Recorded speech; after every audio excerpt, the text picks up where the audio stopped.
평생을 나무와 함께 살아온 목수 정우의 이야기를 들어보셨나요? 아내의 희생과 가족의 사랑이 끝내 기적처럼 그를 다시 일어서게 합니다. 마음을 울리는 따뜻한 이야기, 함께 들어보세요. 나는 강원도 깊은 시골 마을에서 평생을 살아온 정호라고 한다. 올해로 60이 되었지만 나에게 나이는 그저 숫자에 불과하다. 나의 직업은 목수다. 더 정확히 말하자면 내 손은 언제나 나무를 깎고 다듬으면 살아왔다. 나무 냄새를 맡으며 망치질을 할 때면 비록 손에 굳은 살이 가득해도 그 무엇보다 마음이 파란했다. 내 옆에는 언제나 아내 지영이가 있었다. 지영이와 나는 같은 동네에서 자랐다. 어린 시절부터 우리 집은 가난했고 지영이네 집도 형편이 좋지 않았다. 그 덕분인지 우리는 서로의 처지를 잘 이해했고 그 시절에는 손을 잡고 함께 걸으면 행복했다. 고생스러운 시절이었지만 그때가 더 순수했던 것 같다. 결혼 후 우리 둘은 더 열심히 살았다. 집이라고는 말할 수 없는 작은 추가집이었지만 그곳이 우리의 보금자리였다. 마당 한 구석에는 오래된 장작더미가 쌓여 있었고 비가 오면 여기저기서 물이 새기 일쑤였다. 그래도 우리가 웃음을 잃지 않았던 이유는 바로 아이들이 있었다. 큰아들 상민이와 막내딸 지수. 상민이가 태어났을 때 나는 기쁨에 펄쩍 뛰었다. 그 작은 아이를 품에 안고 지영이와 함께 한참을 울었다. 우리에게도 새로운 시작이 찾아온 것 같다. 그 후 지수가 태어났고 우리 집은 더 시끌벅적해졌다. 마당에서 아이들이 서로 장난치며 뛰어놀 때면 이 세상 부러울 것이 없었다. 지영이는 늘 말했다. 우리는 비록 가진 게 없지만 마음만은 누구보다 부자야. 나는 그 말이 맞다고 생각했다. 하지만 세상살이는 만만치 않았다. 내 몫의 일이란 게 비가 오면 쉴 수밖에 없는 일이고 겨울철이면 일거리가 뚝 끊겼다. 그러다 보니 가끔은 아내 몰래 속이 타들어갔다. 그래도 지영이는 언제나 나를 믿고 웃어주었다. 그녀의 웃음이 나에게는 큰 힘이 되었다. 집안에 먹을 것이 없어도 지영이는 있는 재료로 손에 물이 부르트도록 반찬을 만들었다. 그녀의 손맛 덕분에 우리 가족은 밥상 앞에서 늘 행복했다. 어느 날 상민이가 나에게 물었다. 아빠, 나는 커서 뭐가 될까요? 그 질문을 듣는 순간 나도 모르게 목이 메었다. 사실 나는 그저 나무를 다듬는 것밖에 할 줄 아는 게 없었기에 아이들에게 뭐라도 가르쳐 줄 수 있는 것이 없었다. 하지만 나는 웃으며 답했다. 너희들은 뭐든 할 수 있어. 공부 열심히 하고 착하게만 자라면 돼. 그 말이 내 진심이었다.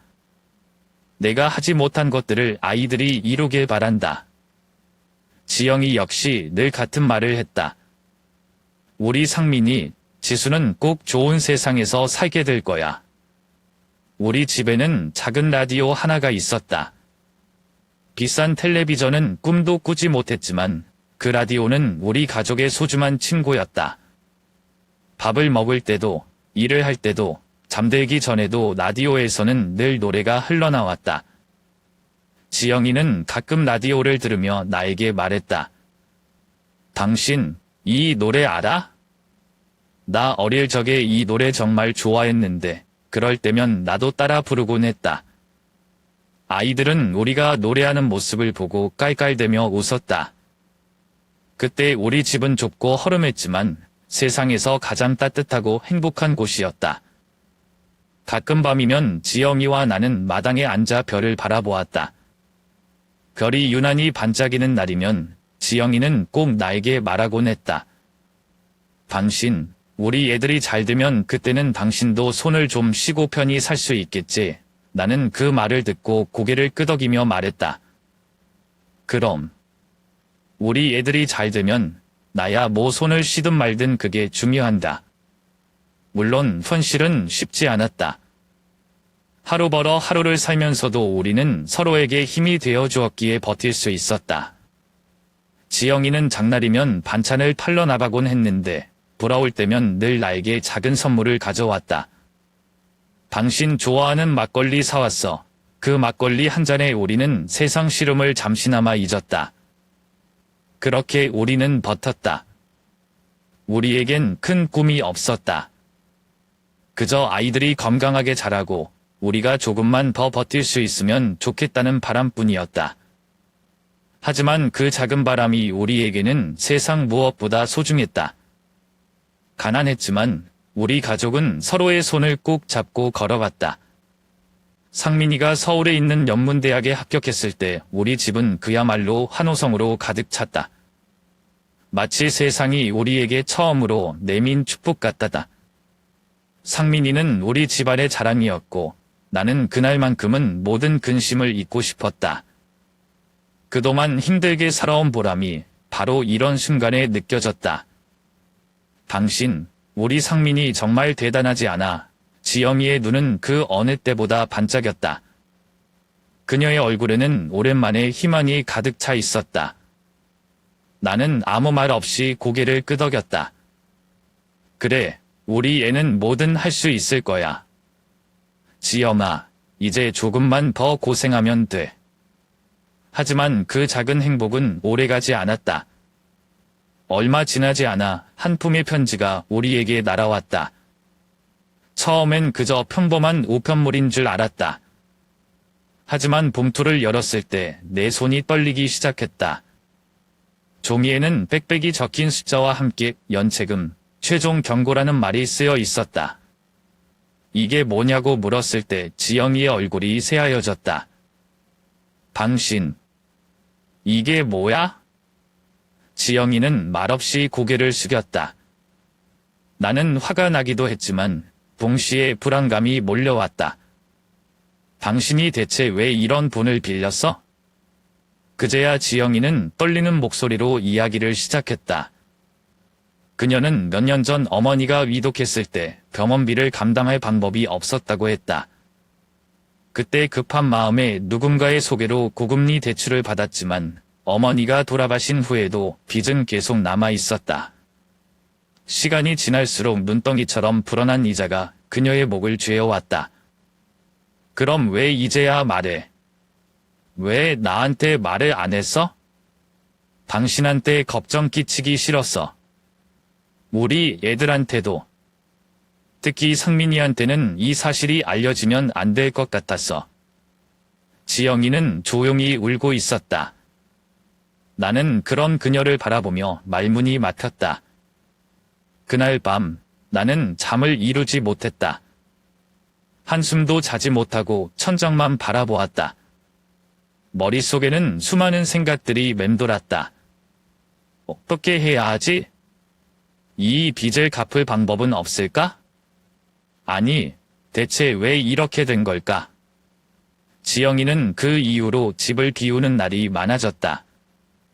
나는 처음엔 그녀가 어디를 가는지 묻지 않았다.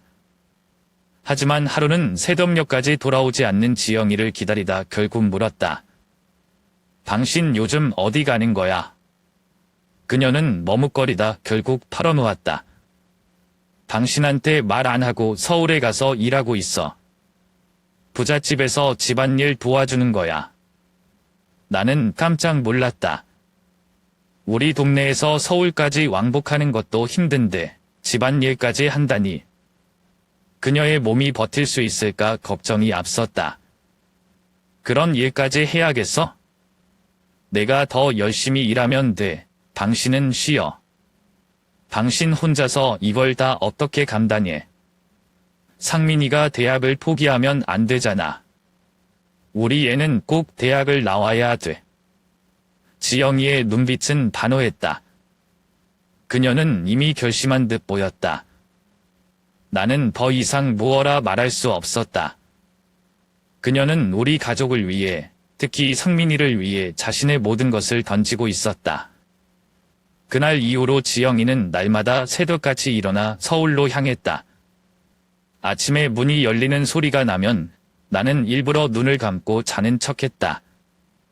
그녀가 나를 깨우고 싶지 않아서 조용히 나가는 것을 알기에 나도 아무 소리 없이 누워 있었다.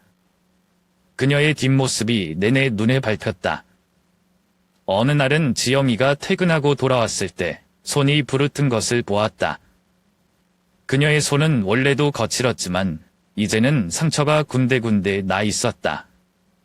이게 뭐야? 당신 손이 왜 그래? 괜찮아. 설거지 좀 많이 해서 그래. 그녀는 태연하게 웃으며 대답했지만 그 미소 속에 숨겨진 피로를 나는 알아차릴 수 있었다. 지영이는 그렇게 몸이 부서져라 일을 했다. 그러나 빚은 줄어들기는커녕 계속 늘어나기만 했다. 사채는 그런 것이었다. 처음에는 도와주는 척하지만 결국에는 사람을 올가매는 더디였다. 그 사실을 알면서도 우리는 벗어날 수 없었다. 나는 때로 지영이를 말리고 싶었지만 그녀를 막을 수 없었다. 어느 날 그녀가 말했다. 당신, 우리 조금만 더 버티면 괜찮아질 거야. 상민이 졸업할 때까지만. 그때까지만 버티면 돼. 나는 지영이의 그 말을 믿고 싶었다. 하지만 마음 한구석에는 불안감이 가득했다. 그녀의 몸이 버틸 수 있을까? 혹시나 그녀가 쓰러지기라도 하면 어쩌지? 이런 생각들이 나를 괴롭혔다. 시간이 지날수록 지영이의 얼굴은 점점 야위어갔다. 밥도 제대로 먹지 않고 잠도 못 자는 날이 많았다. 그럼에도 그녀는 아침마다 집을 나섰다. 나 먼저 다녀올게. 그 말이 마치 기계처럼 느껴졌다. 나는 그녀의 등을 바라보며 가슴이 무너지는 것 같다. 그때는 몰랐다. 그녀가 얼마나 많은 것을 혼자 짊어지고 있었는지. 그녀가 그렇게까지 해서라도 우리 가족을 지키고 싶었음을. 지영이는 정말로 쉬지 않았다. 아니, 쉬지 못했다는 말이 맞을 것이다. 새벽이면 가장 먼저 일어나 도시락을 싸서 서울로 가고 밤늦게야 돌아왔다. 솔에 들린 작은 가방에는 일터에서 받은 얼마 안 되는 분과 함께 몇 가지 반찬이 담겨 있었다. 나는 지영이가 그렇게라도 살아가고 있다는 사실에 가슴이 아팠다. 그녀의 하루는 끝이 없었다. 어느 날 밤, 지영이가 평소보다 늦게 돌아왔다. 그녀는 문을 열고 들어오면서도 한동안 아무 말도 하지 않았다. 나는 이상한 낌새를 느꼈다. 왜 이렇게 늦었어? 어디 다녀온 거야?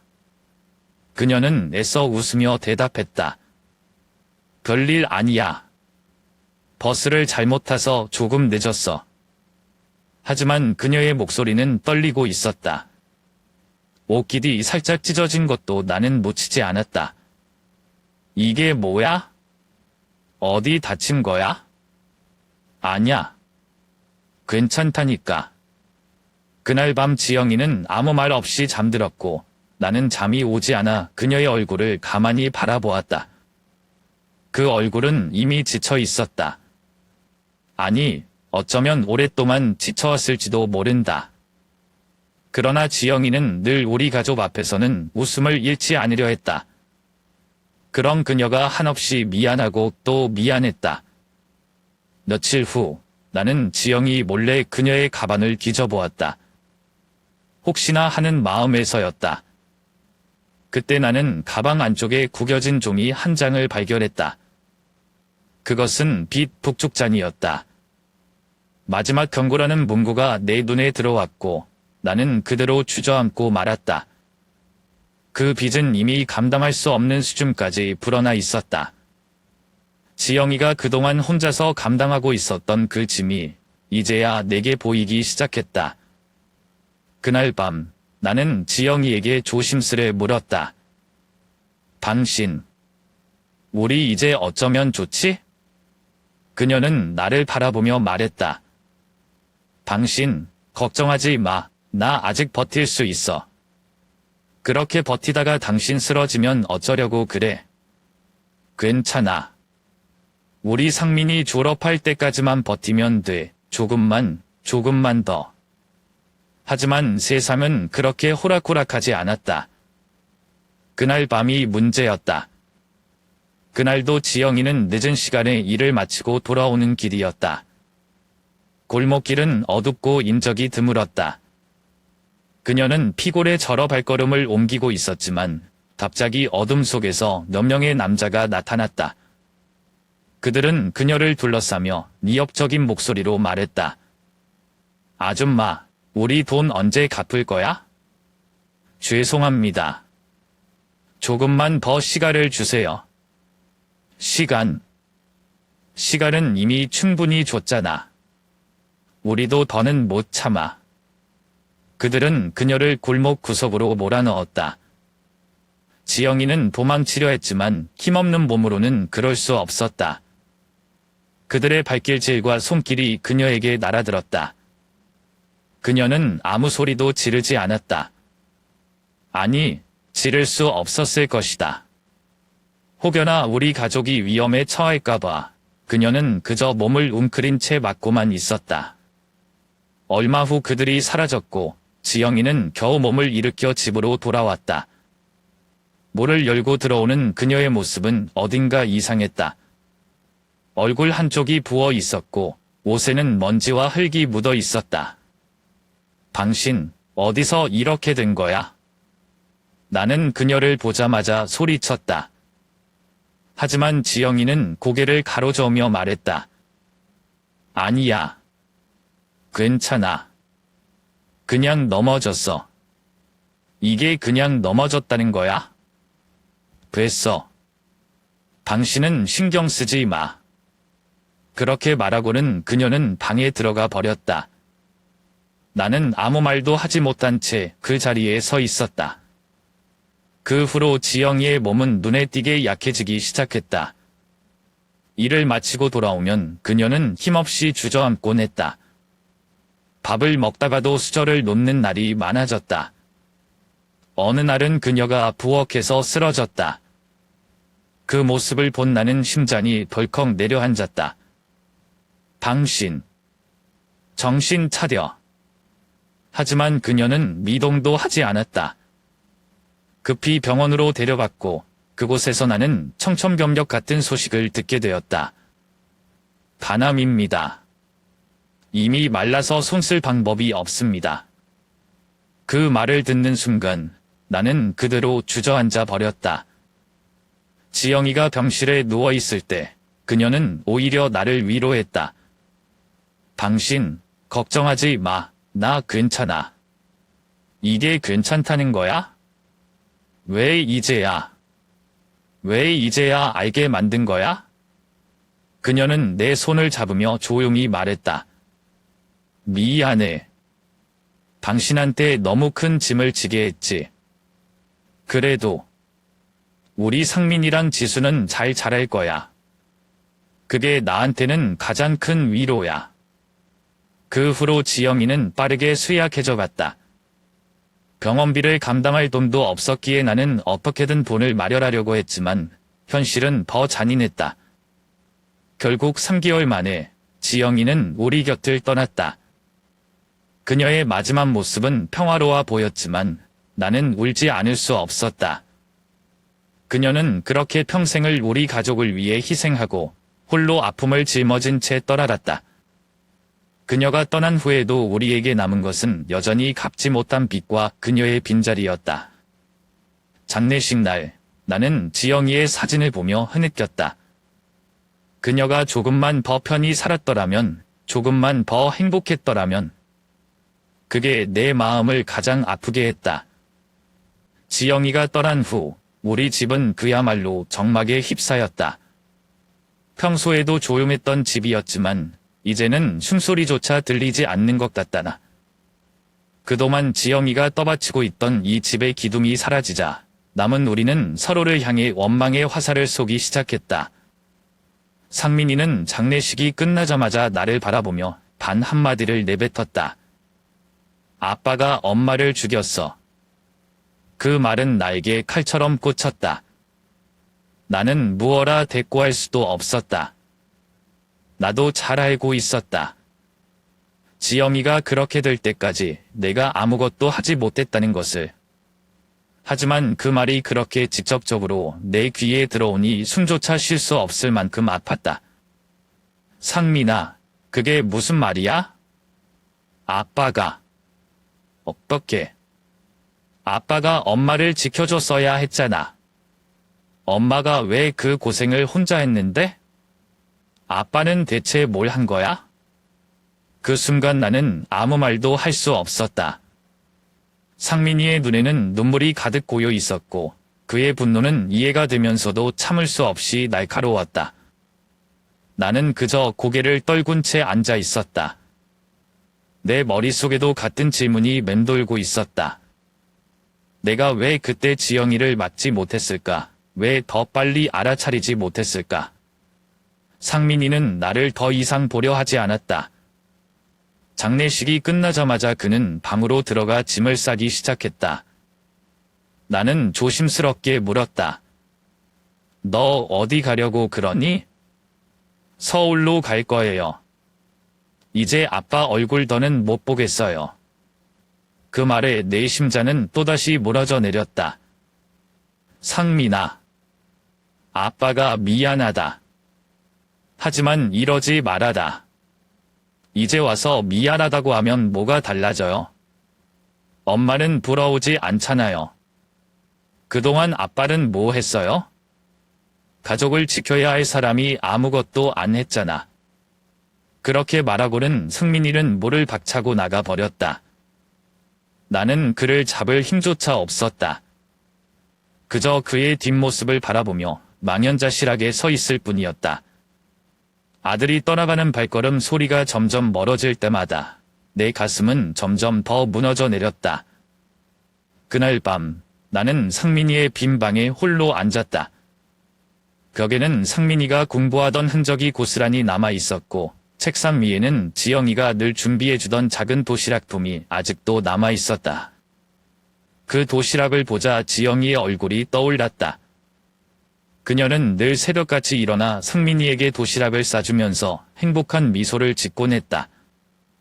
그런 그녀의 희생을 나는 지키지 못했다. 아니, 그녀를 그렇게 만든 것도 결국 나였다. 며칠 후 지수도 나에게 말했다. 아빠, 저도 이제 떠날래요. 이 집에 있으면 숨이 막혀서 못 살겠어요. 지수야, 너마저 그럴 필요는 없잖아. 필요 없군요? 엄마는 결국 아빠 때문에 그렇게 된 거잖아요. 아빠는 끝까지 아무것도 안 했잖아요. 그 순간 나는 지수가 흘리는 눈물을 바라보며 아무 말도 하지 못했다. 지수는 짐을 챙기면서도 계속 울고 있었다. 그런 딸을 보고 있자니 가슴이 찢어질 듯 아팠다. 나는 지수의 손을 잡으며 애원하듯 말했다. 지수야, 제발 가지 마라. 아빠가 잘못했어. 이제라도 아빠가 너를 위해 뭐든 할게. 그러니까. 이제 와서 그런 말 듣고 싶지 않아요. 지수는 나를 뿌리치고는 결국 집을 떠났다. 그녀는 나중에 유학을 가겠다고 했다. 나에게 그 소식을 전해준 사람은 북내 이웃이었다. 지수는 떠나면서 나에게 단 한 번도 연락하지 않았다. 그렇게 우리 집은 텅 비어버렸다. 아내도 없고 아이들도 없었다. 집안은 고요했지만 그 고요함은 나를 더욱 미치게 만들었다. 상민이와 지수의 웃음소리가 사라진 이 집은 이제 더 이상 우리 가족의 보금자리가 아니었다. 저녁이 되면 나는 마루에 혼자 앉아 있었다. 문득문득 지영이의 목소리가 들리는 것 같다. 당신, 밥은 먹었어?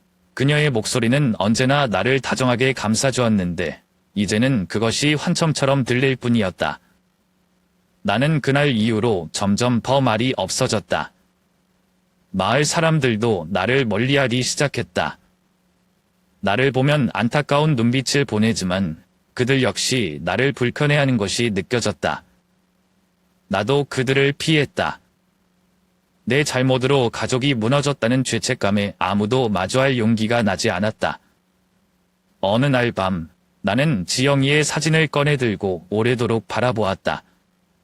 사진 속 그녀는 환하게 웃고 있었다. 당신, 왜 나를 두고 그렇게 가버린 거야? 나는 사진을 붙들고 울었다. 울고 또 울었다. 그동안 참아왔던 감정이 그 순간 터져버렸다. 그 후로 나는 점점 무기력해졌다. 옥수일도 손에 잡히지 않았고 마을 사람들의 일을 받아도 제대로 해내지 못했다. 결국 몇 달 후 나는 일거리마저 모두 잃었다. 빚은 여전히 남아 있었고 집을 유지할 방법이 없었다. 그 집마저 팔아야 했다. 마지막으로 집을 나서던 날 나는 텅 빈 집안을 돌아보았다. 벽에는 상민이와 지수가 어렸을 때 남긴 낙서가 아직 남아 있었다. 그것을 손으로 어루만지며 나는 속삭였다. 미안하다. 정말 미안하다. 그렇게 나는 모든 것을 잃었다. 아내를 잃었고 자식들을 잃었고 집마저 잃었다. 남은 것은 나 혼자뿐이었다. 그날 이후 나는 길거리를 떠돌기 시작했다. 건강은 이미 오래전부터 내 몸을 떠난 것처럼 느껴졌다. 옥수라는 일이야 평생 해왔던 일이지만 나이를 먹고 몸이 약해진 더 이상 망치를 드는 것조차 버거웠다. 손에 힘이 빠지고 허리도 자꾸만 굽어만 갔다.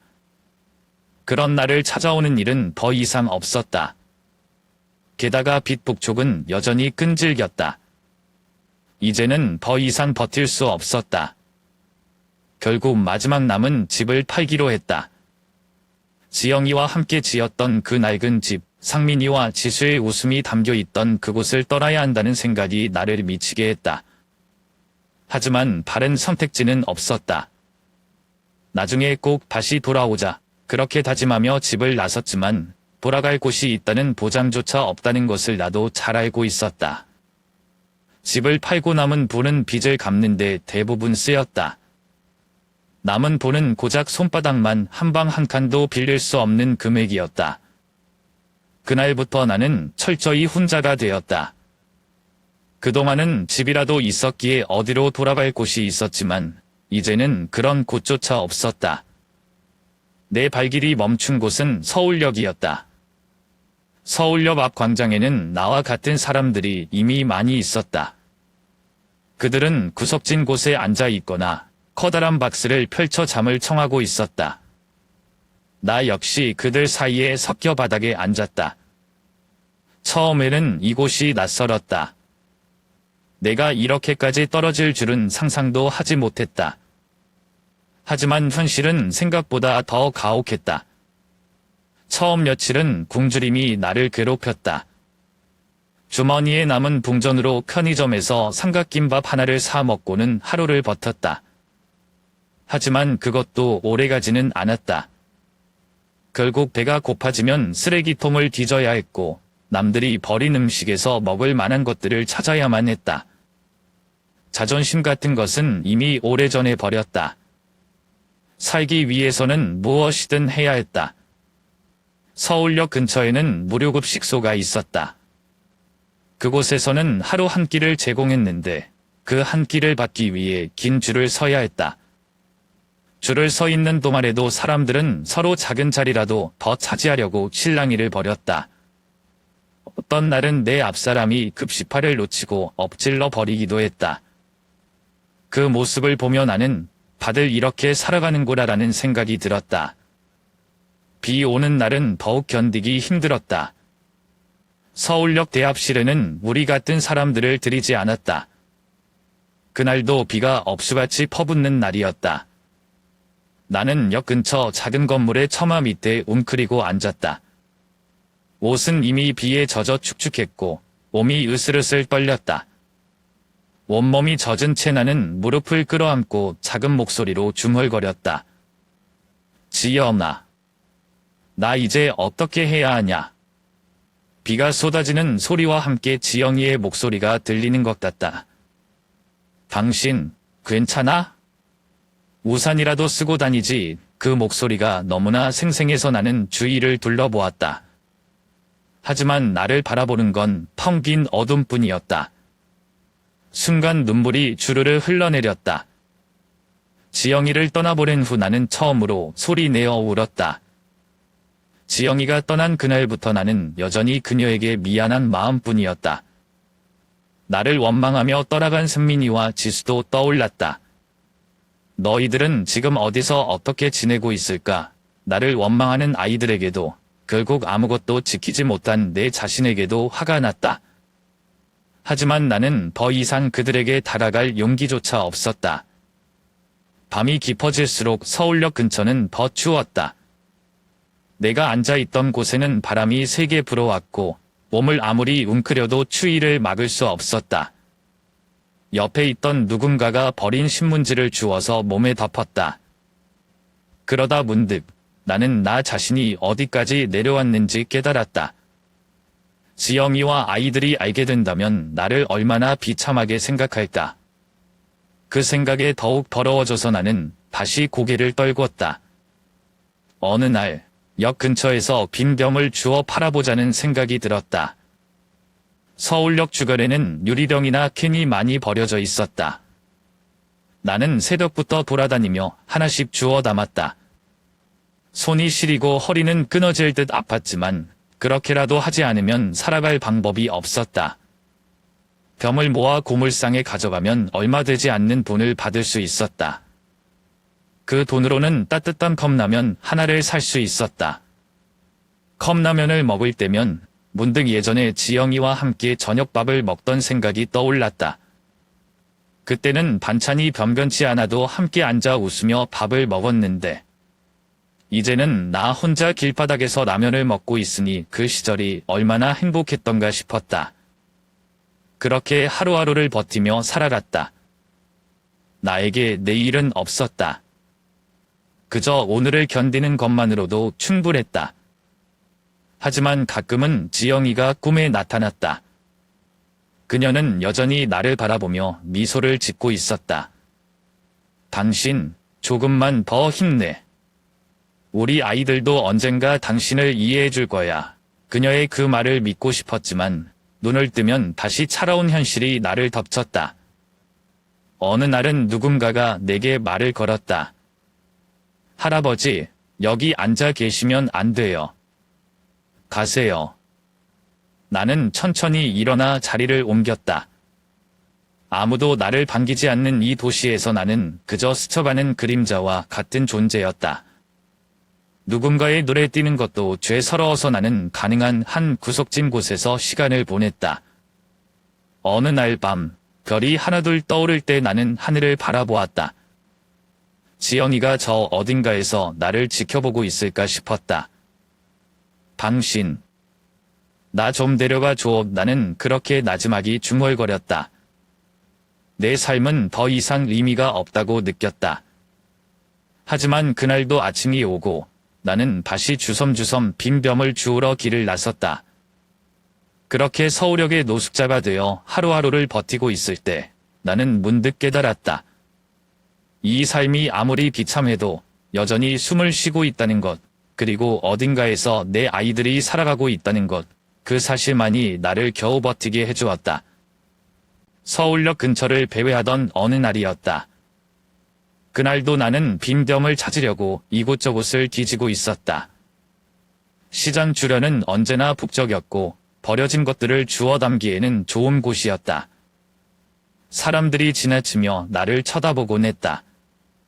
일부는 눈길조차 주지 않았고 일부는 나를 불쌍하게 바라보았다. 하지만 이제 그런 시선에는 익숙해졌다. 뭐라도 찾아야지. 그렇게 혼잣말을 하며 허리를 굽히고 쓰레기통을 뒤지던 중이었다. 문득 누군가의 시선이 느껴졌다. 고개를 돌려보니 시장 입구에서 한 남자가 나를 바라보고 있었다. 그는 중년의 신사처럼 보였고 깨끗한 정장 차림이었다. 나는 별 생각 없이 고개를 돌려 다시 내 할 일을 하려 했다. 하지만 그 남자는 나를 향해 천천히 다가왔다. 혹시 점호 씨 맞습니까? 그 목소리에 나는 깜짝 놀라 고개를 들었다. 누군가가 내 이름을 부르는 것은 오랜만이었다. 아니, 거의 처음이었다. 나는 어리둥절한 얼굴로 그를 바라보았다. 네? 저를 아십니까? 정호 씨. 강원도에서 목수 일하셨던 분 맞죠? 그 말을 듣는 순간 내 가슴이 철렁 내려앉았다. 너무 오래된 이야기라 그 기억조차 가물가물했지만 그때의 나를 기억하는 사람이 있을 줄이야. 나는 그를 다시 쳐다보았다. 그 얼굴이 어딘가 낯익었다. 하지만 나는 확신이 서지 않았다. 제가 그 사람인 것 같긴 한데 누구신지. 그는 깊은 한숨을 내쉬더니 잠시 나를 바라보았다. 그리고는 조심스레 말했다. 저를 모르겠습니까? 저 김태우입니다. 15년 전 제게 큰 보험을 주셨던. 그 이름을 듣는 순간 머릿속 어딘가에서 오래된 기억이 떠올랐다. 김태우. 그래, 그 이름을 잊을 수 없었다. 그때는 내가 아직 강원도에서 목수 일을 하던 시절이었다. 김태우라는 사람이 나를 찾아와 책장을 만들어 달라고 부탁했던 기억이 난다. 처음 그를 만났을 때 그는 무척 지쳐 보였다. 일거리를 주는 사람은 대부분 말이 없었지만 김태우는 달랐다. 그는 공사하는 내내 내 옆에서 이것저것 묻곤 했다. 책장은 언제쯤 완성될까요? 최대한 빨리 해드리죠. 걱정하지 마세요. 그의 눈빛에는 조급함과 불안함이 서려 있었다. 나중에야 알게 된 사실이지만 그가 그렇게 서둘렀던 이유는 그의 딸 때문이었다. 딸이 병에 걸려 누워 있었고 책자는 그녀가 읽고 싶어 하는 책을 정리하려는 그의 마지막 선물이었다. 나는 그 이야기를 듣고 책장을 만드는 동안 마음이 무거웠다. 딸을 위해 무엇이라도 해보려는 그의 절박한 모습이 내게 그대로 전해졌다. 당시 나 역시 가난했지만 그를 위해 책장 값을 받지 않았다. 오히려 작은 돈을 쥐어주며 말했다. 이 돈으로 따님 병원비에 보태세요. 아닙니다. 그렇게까지 하실 필요는 없어요. 괜찮습니다. 저도 아이를 키우는 입장에서 마음이 아프네요. 꼭 나으실 겁니다. 그때 김태호는 고개를 숙이며 울먹이던 모습이 생생히 떠올랐다. 그랬던 그가 지금 내 앞에 서 있었다. 세월이 흘러 많이 변했지만 그의 눈빛만은 여전히 같았다. 그가 나의 손을 꼭 잡으며 말했다. 어떻게 이렇게 되셨습니까? 그때 저를 도와주셨던 분이. 나는 말문이 막혔다. 그의 물음에 무엇라 답해야 할지 몰랐다. 그저 고개를 숙이고 흐느끼듯 말했다. 세상이 이렇게 됐습니다. 제 잘못이죠. 그는 한참 동안 나를 바라보더니 눈시울을 붉히며 입을 열었다. 그때 당신이 아니었다면 저는 아마 버티지 못했을 겁니다. 제 딸은 결국 떠났지만 당신의 도움 덕분에 마지막까지 행복할 수 있었습니다. 그 말을 듣는 순간 나도 모르게 눈물이 흘렀다. 내 작은 선행이 누군가에게는 그런 의미였다는 것을 이제서야 깨달았다. 하지만 나는 그에게서 얼굴을 돌리며 말했다. 그건 옛날 일입니다. 지금의 저는 그저 이렇게 살아갈 뿐입니다. 그러자 김태우는 단호한 목소리로 말했다. 안 됩니다. 제가 당신을 이대로 둘 수는 없습니다.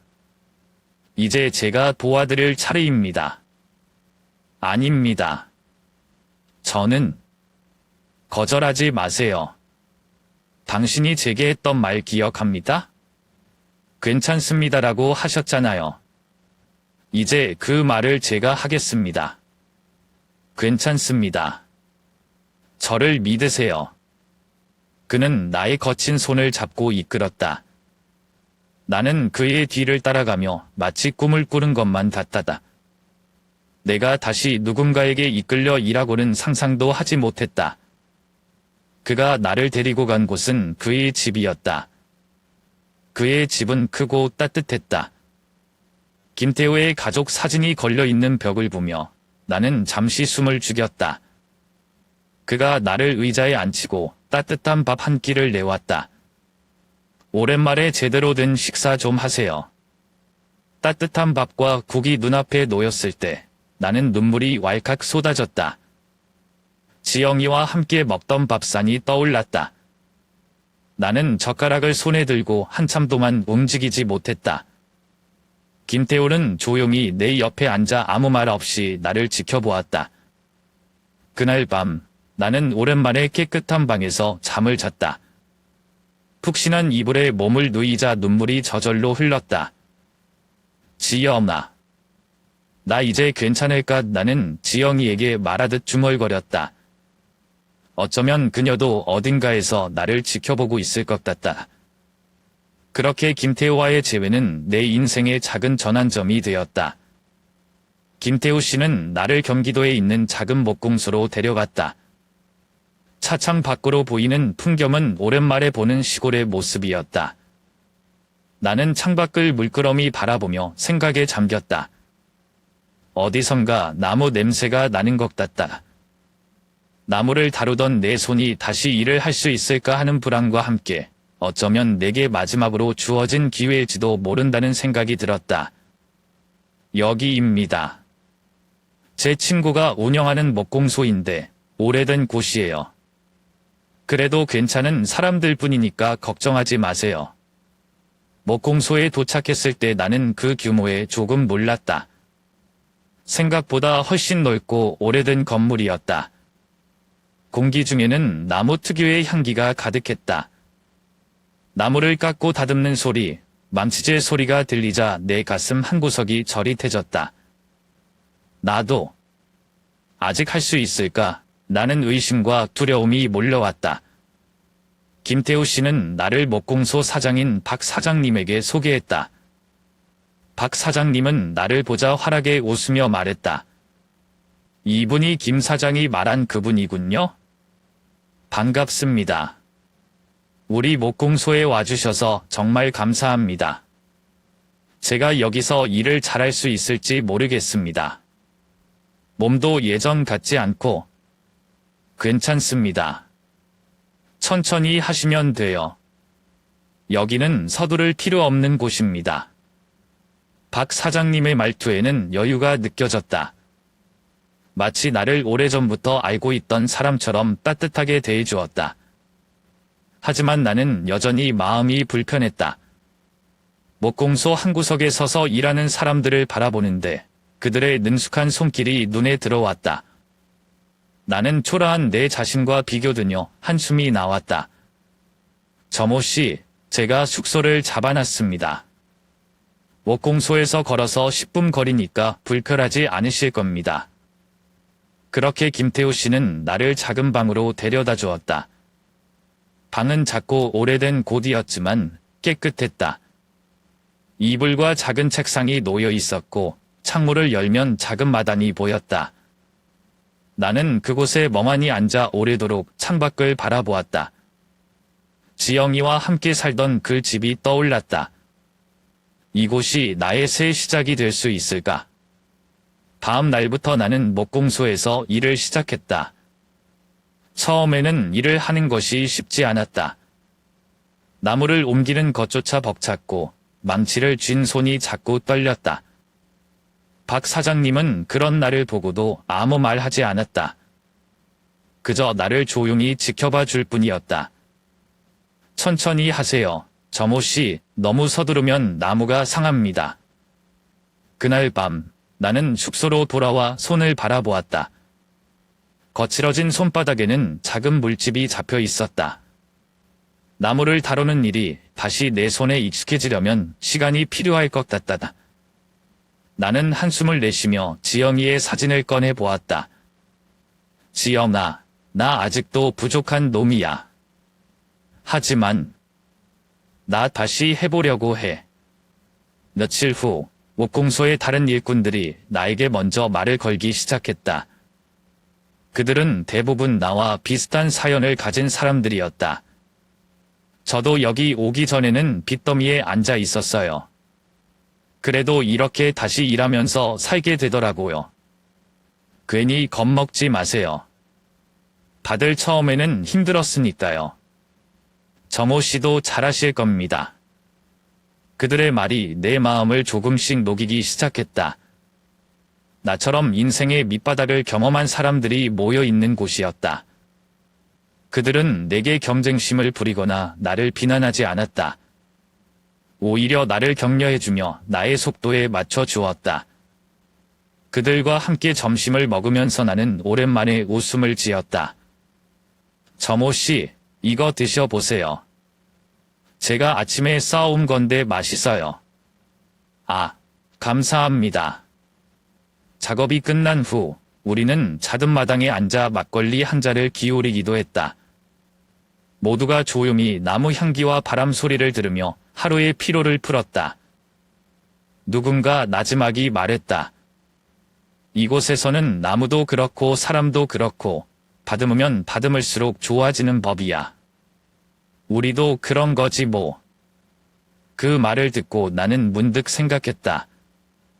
나도 다시 다듬어지고 있는 중일까? 삶의 풍파에 깎여나갔던 나의 자존심과 희망이 이곳에서 다시 조금씩 되살아나는 것 같다. 어느 날 박 사장님이 나에게 작은 작업을 맡겼다. 낡은 의자를 수리하는 일이었다. 처음으로 혼자 해보는 일이었다.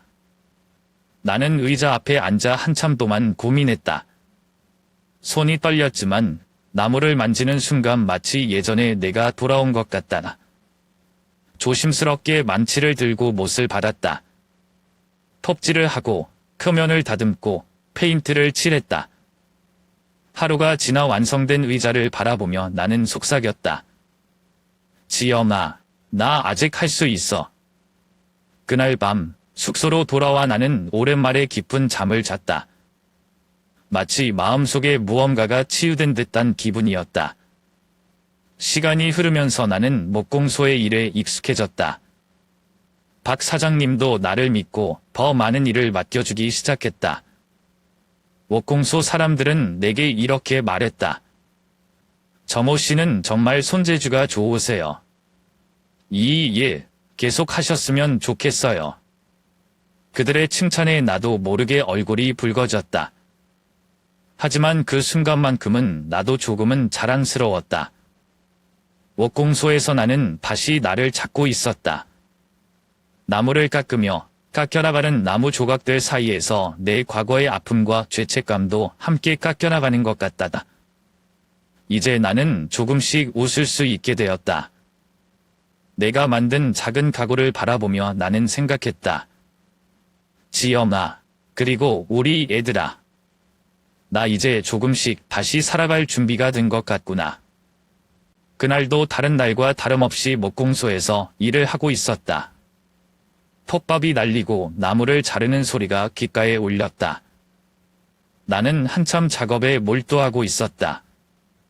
나무를 깎으며 오랜만에 찾아온 평온함을 느끼던 그때 문득 누군가의 기척이 느껴졌다.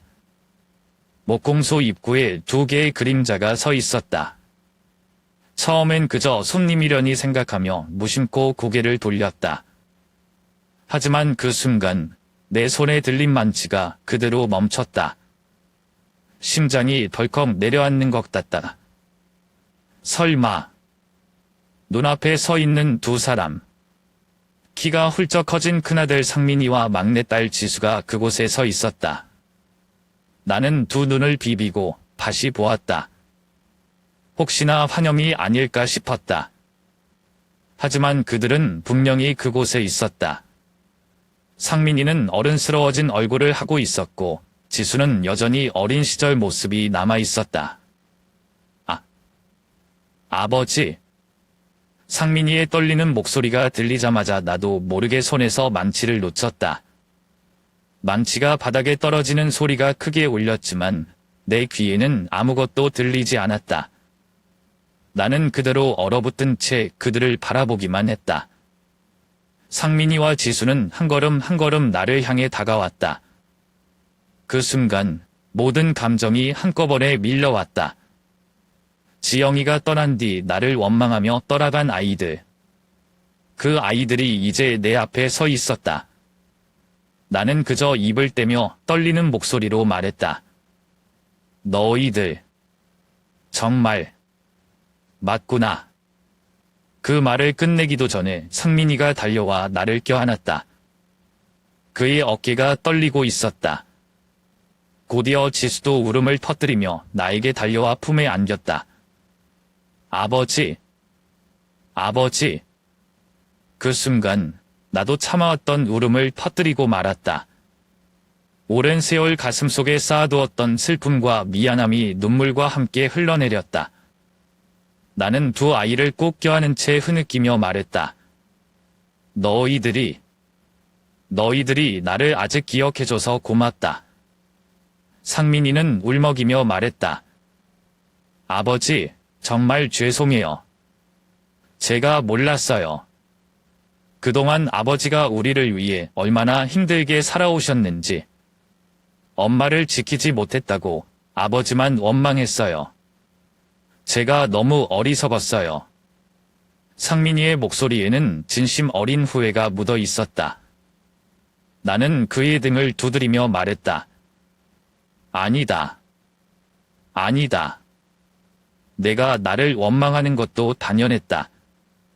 나도 나 자신을 용서할 수 없었으니까. 그렇게 우리는 오랜 시간 동안 말없이 울었다. 지수도 내 품에서 눈물을 흘리며 말했다. 아빠, 저도 죄송해요. 제가 너무 철이 없었어요. 아빠 혼자 얼마나 힘들었을지 생각도 못하고. 나는 그저 고개를 저으며 아이들의 얼굴을 바라보았다. 지수는 어렸을 때와는 다르게 많이 성숙해 있었다. 아마도 나를 떠난 후 혼자서 많은 어려움을 겪었겠지. 그 생각을 하니 가슴이 미어졌다. 아빠는 괜찮다. 너희들이 이렇게 돌아와 준 것만으로도 그걸로 충분하다. 그날의 재회는 내게 말로 다할 수 없는 선물이었다. 오랫동안 가슴속에 맺혀있던 응어리가 눈물과 함께 풀어지는 기분이었다. 나는 상민이와 지수를 번갈아 바라보며 조심스레 물었다. 어떻게 나를 찾았느냐? 그러자 상민이는 주머니에서 한 통의 편지를 꺼냈다. 김태호 아저씨가 우리에게 편지를 보내셨어요. 아버지가 여기서 일하고 계신다고. 나는 그 편지를 받아들었다. 김태호. 그가 나에게 준 은혜가 이렇게까지 이어질 줄은 몰랐다. 그가 아니었다면 아이들은 끝내 나를 찾지 않았을지도 모른다. 나는 편지를 꼭 쥐고 하늘을 바라보며 중얼거렸다. 고맙습니다. 정말 고맙습니다. 그 후 우리는 목공소 옆에 있는 작은 마당에 앉아 오랜만에 대화를 나누었다. 처음에는 어색했지만 시간이 지날수록 우리는 마치 과거로 돌아간 것처럼 자연스럽게 이야기를 이어갔다.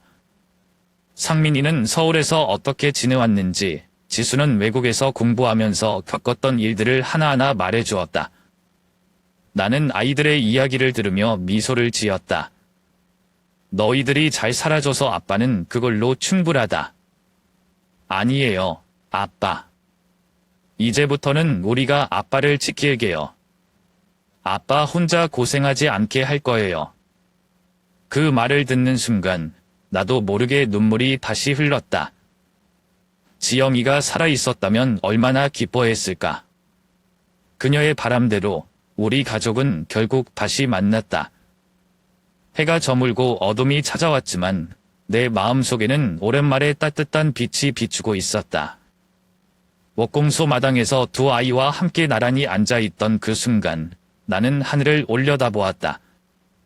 별들이 반짝이는 하늘 저편에서 지영이가 우리를 보고 있을 것만 같았다. 지영아, 우리 아이들이 돌아왔어. 당신이 바랐던 대로. 나는 조용히 속삭이며 웃었다. 어쩌면 지영이도 저 하늘 어딘가에서 미소를 짓고 있을 것이다.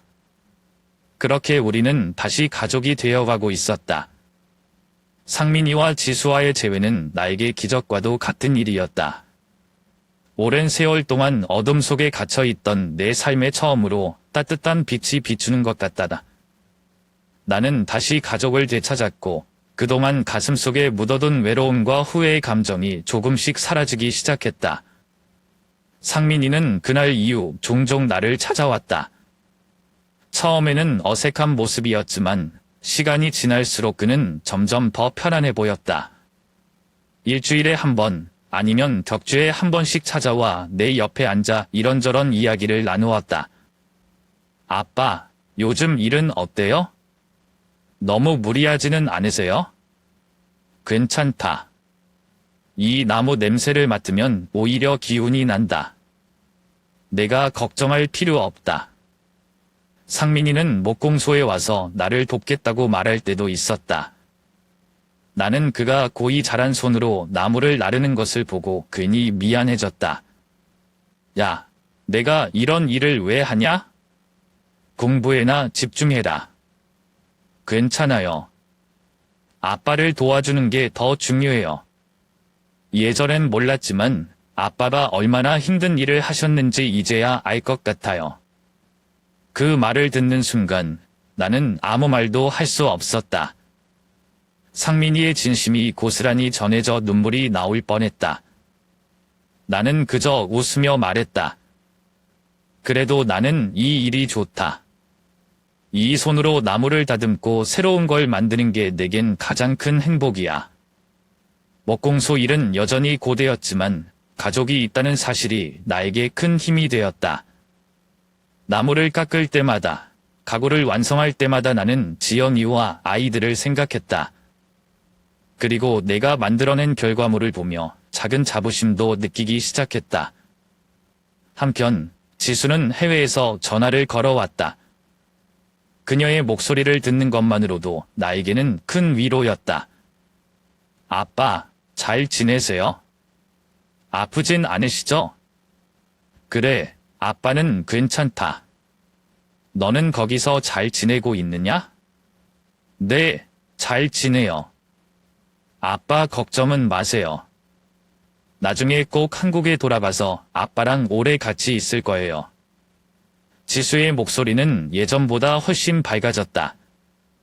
그녀가 나를 용서하고 다시 나를 걱정해주는 그 마음이 얼마나 고마운지 몰랐다. 가끔 전화를 끊고 나면 나는 창밖을 바라보며 혼잣말로 말했다.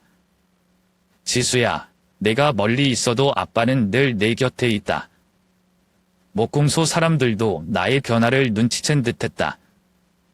그들은 나를 보며 말했다. 점호 씨, 요즘 얼굴이 많이 밝아졌어요. 좋은 일이 있으신가 봐요? 그런 셈이죠. 오랜만에 가족을 만났거든요. 그거 정말 다행이네요.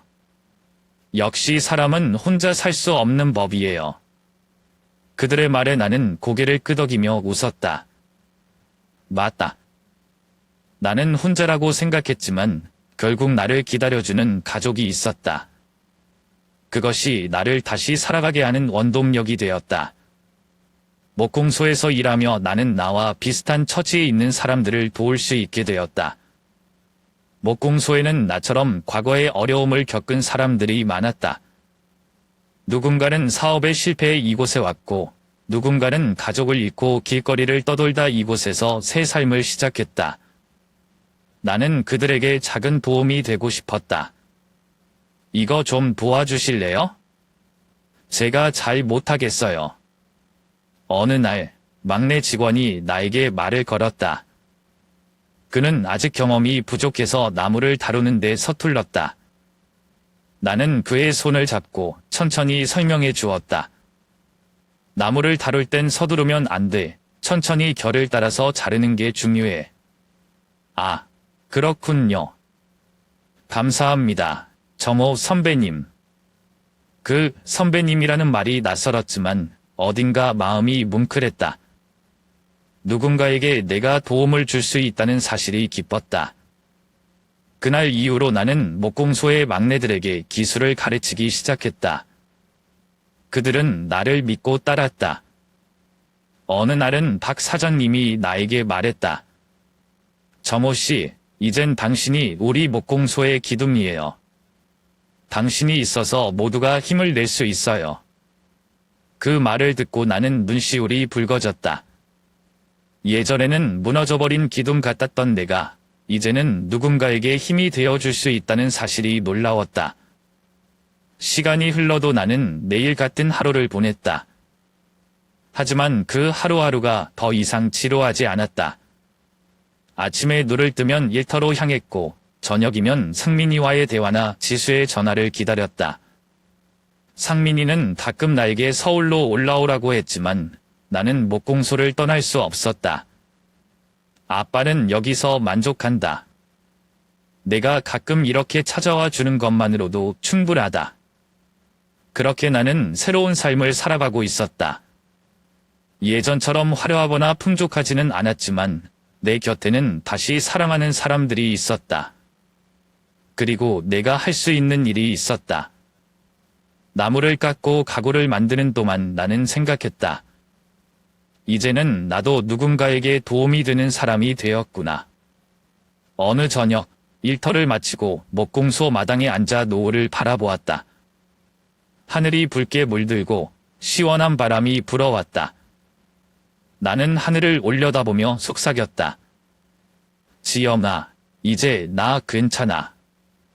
우리 아이들도 잘 지내고 있어. 당신이 지켜봐 줬기 때문에 여기까지 온 것 같구나. 그 순간 어디선가 지영이의 미소가 떠오르는 듯했다. 그녀가 저 하늘 어딘가에서 나를 지켜보고 있을 것만 같았다.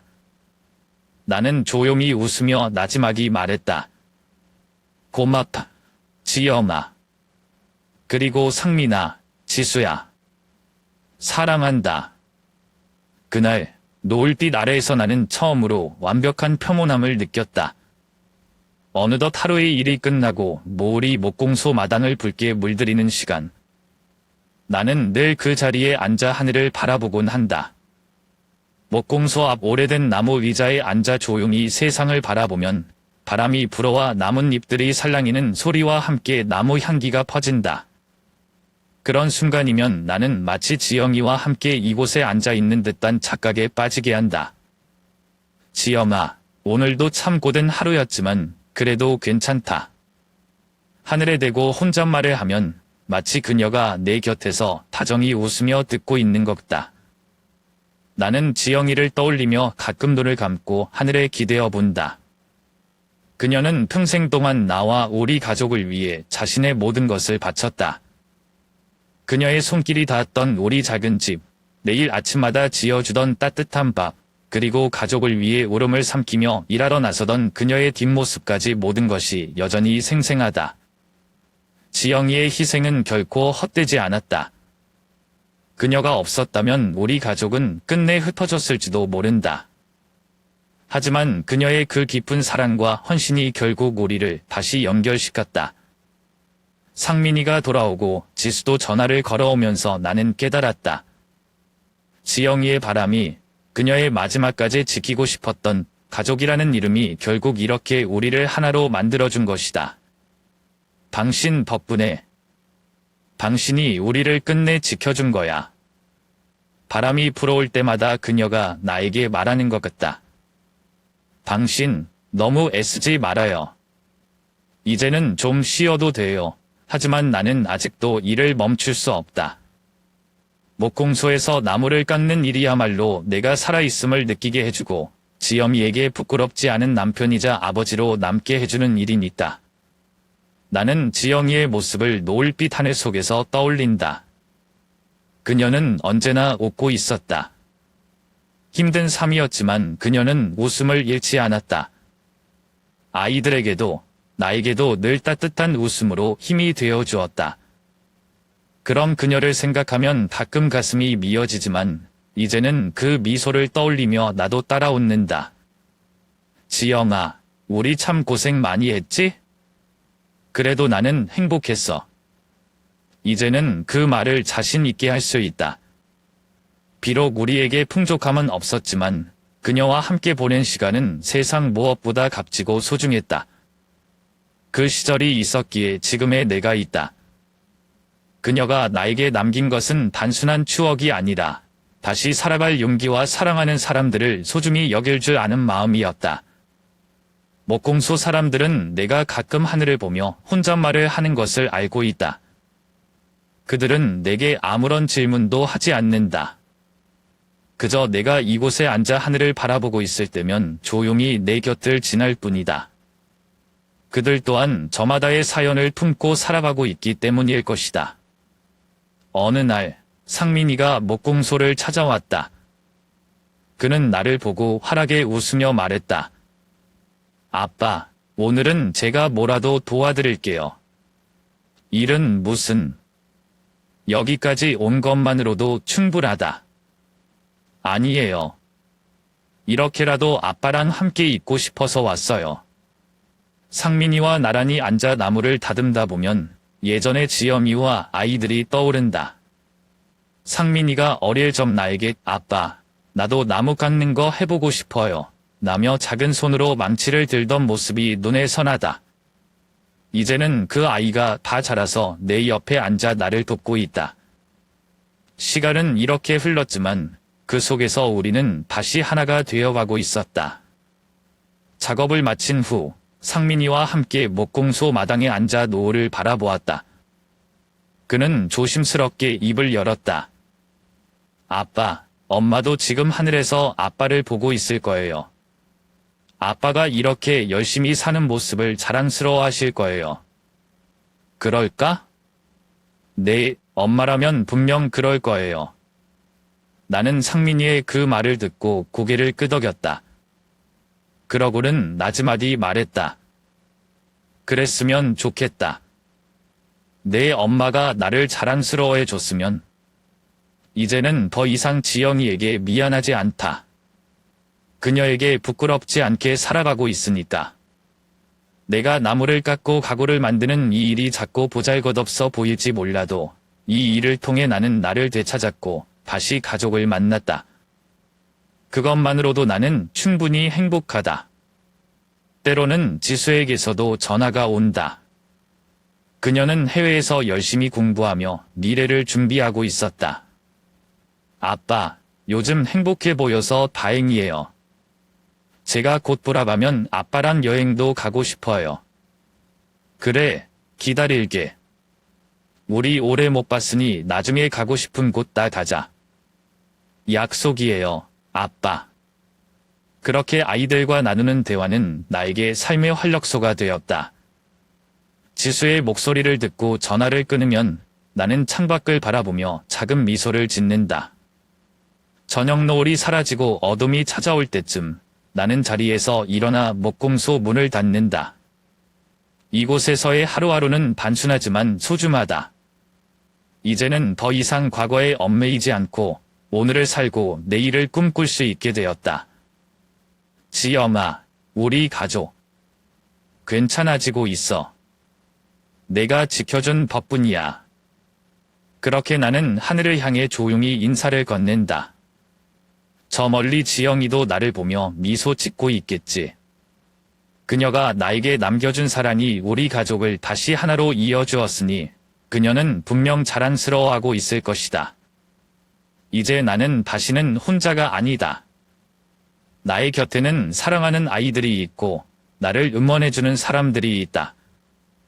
내일 노을빛이 하늘을 물들이는 이 순간이 올 때마다 나는 속삭인다. 지엄아, 고맙다. 나도 너처럼 살아갈게. 그리고 우리 가족 꼭 행복하게 지킬게. 그날도 노을은 붉게 타오르고 나는 평온한 미소를 지으며 다시 하루를 마무리한다. 세상은 여전히 고되고 힘들지만 나는 이제 두렵지 않다. 가족이라는 이름이 나를 지켜주고 있으니까.